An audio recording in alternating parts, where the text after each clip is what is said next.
जय माता दी। दुर्गा सप्तशती के 9वें अध्याय की कथा। निशुंभ वध। ध्यान। मैं अर्धनारीश्वर के श्री विग्रह की निरंतर शरण लेता अथवा लेती हूँ। उनका वर्ण बंदूक पुष्प और सुवर्ण के समान रक्तपत मिश्रित है। वह अपनी भुजाओं में सुंदर अक्षमाला, पास और वरद मुद्रा धारण करता है। अर्धचंद्र उसका पूर्ण आभूषण है तथा वह 3 नेत्रों से सुशोभित है। राजा ने कहा, हे ऋषिराज, आपने रक्त बीज के वध से संबंध रखने वाले वृत्तांत मुझे सुनाया। अब मैं रक्त बीज के मरने के पश्चात क्रोध में भरे हुए शुंभ व निशुंभ ने जो कर्म किया वह सुनना चाहता हूँ। महर्षि मेधा ने कहा, रक्त बीज के मारे जाने पर शुंभ और निशुंभ को बड़ा क्रोध आया और अपनी बहुत बड़ी सेना का इस प्रकार सर्वनाश होते देखकर निशुंभ देवी पर आक्रमण करने के लिए दौड़ा। उसके साथ बहुत से बड़े बड़े असुर देवी को मारने के लिए दौड़े और महापराक्रमी शुंभ अपनी सेना सहित चंडिका को मारने के लिए बढ़ा। फिर शुंभ और निशुंभ का देवी से घोर युद्ध होने लगा और वह दोनों असुर इस प्रकार देवी पर बाण फेंकने लगे जैसे मेघों से वर्षा हो रही हो। उन दोनों के चलाए हुए बाणों को देवी ने अपने बाणों से काट डाला और अपने शस्त्रों की वर्षा से उन दोनों दैत्यों को चोट पहुंचाई। निशुंभ ने तीक्ष्ण तलवार और चमकती हुई ढाल लेकर देवी के सिंह पर आक्रमण किया। अपने वाहन को चोट पहुंची देखकर देवी ने अपने क्षुरप्र नामक बाण से निशुंभ की तलवार व ढाल दोनों को ही काट दिया। तलवार और ढाल कट जाने पर निशुंभ ने देवी पर शक्ति से प्रहार किया। देवी ने अपने चक्र से उसके 2 टुकड़े कर दिए। फिर क्या था, दैत्य मारे क्रोध के जल गया और उसने देवी को मारने के लिए उसकी ओर शूल फेंका, किंतु देवी ने अपने मुक्के से उसको चूर चूर कर डाला। फिर उसने देवी पर गदा से प्रहार किया।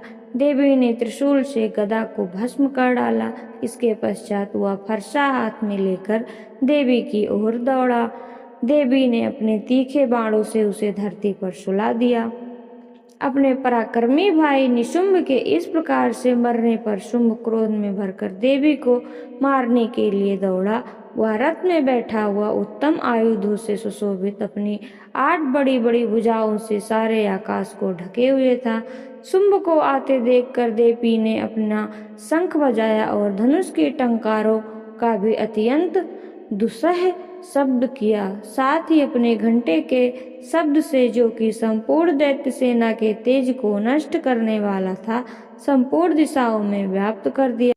इसके पश्चात देवी के सिंह ने भी अपनी दहाड़ से, जिसे सुन बड़े बड़े बलवानों का मद चूर चूर हो जाता था, आकाश, पृथ्वी और 10 दिशाओं को पूरित कर दिया। फिर आकाश में उछलकर काली ने अपने दांतों तथा हाथों को पृथ्वी पर पटका। उसके ऐसा करने से ऐसा शब्द हुआ जिससे कि उसके पहले के सारे शब्द शांत हो गए।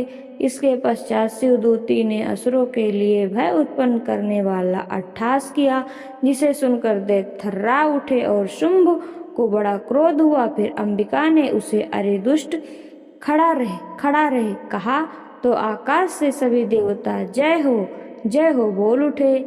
शुंभ ने वहां आकर ज्वालाओं से युक्त एक अत्यंत भयंकर शक्ति छोड़ी, जिसे आते देखकर देवी ने अपनी महोल्का नामक शक्ति से काट डाला। हे राजन, फिर शुंभ के सिंहनाद से तीनों लोग व्याप्त हो गए और उसकी प्रतिध्वनि से ऐसा घोर शब्द हुआ जिसने इससे पहले के सब शब्दों को जीत लिया। शुंभ के छोड़े बाणों को देवी ने और देवी के छोड़े बाणों को शुंभ ने अपने बाणों से काट सैकड़ों और हजारों टुकड़ों में परिवर्तित कर दिया। इसके पश्चात जब चंडिका ने क्रोध में भर शुंभ को त्रिशूल से मारा तो वह मूर्छित होकर पृथ्वी पर गिर पड़ा।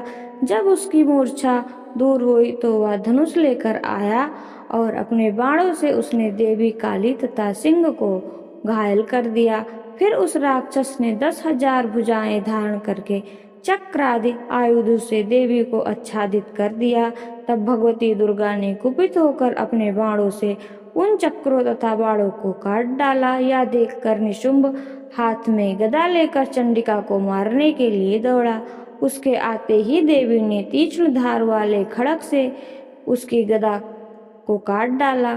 फिर त्रिशूल हाथ में ले लिया। देवताओं को दुखी करने वाले निशुंभ त्रिशूल हाथ में लिए हुए आता देखकर चंडिका ने अपने शूल से उसकी छाती पर प्रहार किया और उसकी छाती को चीर डाला। शूल विदीर्ण हो जाने पर उसकी छाती में से एक उस जैसा ही महापराक्रमी दैत्य ठहर जा कहता हुआ निकला। उसको देखकर देवी ने बड़े जोर से ठहाका लगाया। अभी वह निकल भी नहीं पाया था कि उसका सिर अपनी तलवार से काट डाला। सिर के कटने के साथ वह पृथ्वी पर गिर पड़ा। तदंतर सिंह दहाड़ दहाड़ कर असुरों का भक्षण करने लगा और काली शिवदूती भी राक्षसों का रक्त पीने लगी। कौमारी की शक्ति से कितने ही महादैत्य नष्ट हो गए। ब्रह्मा जी के कमंडल के जल से कितने ही असुर समाप्त हो गए। कई दैत्य महेश्वरों के त्रिशूल से विदीर्ण होकर पृथ्वी पर गिर पड़े और वाराही के प्रहारों से छिन्न भिन्न होकर धराशायी हो गए। वैष्णवी ने भी अपने चक्र से बड़े बड़े महापराक्रमियों को मार डाला और उन्हें यमलोक भेज दिया और ऐन्द्री से कितने ही महाबली राक्षस टुकड़े टुकड़े हो गए। कई दैत्य मारे गए, कई भाग गए, कितने ही काली शिवदूती और सिंह ने भक्षण कर लिया। इस प्रकार श्री मार्कंडेय पुराण में सवर्णिक मनवंतर की कथा के अंतर्गत देवी महात्म्य में निशुंभ नामक वध का 9वां अध्याय संपूर्ण होता है। माता रानी से क्षमा प्रार्थना। हे परमेश्वरी, मेरे द्वारा रात दिन सहस्त्रों अपराध होते हैं। यह मेरा दास है समझकर मेरे अपराधों को क्षमा करो। हे परमेश्वरी, मैं आवाहन, विसर्जन और पूजन करना नहीं जानता, मुझे क्षमा करो। हे सुरेश्वरी, मैंने जो मंत्रहीन, क्रियाहीन, भक्तियुक्त पूजन किया है वह स्वीकार करो। हे परमेश्वरी, अज्ञान से, भूल से अथवा बुद्धि भ्रांति से जो न्यूनता अथवा अधिकता हो गई है उसे क्षमा करिए तथा प्रसन्न होइए। जय माता दी, जय माता दी।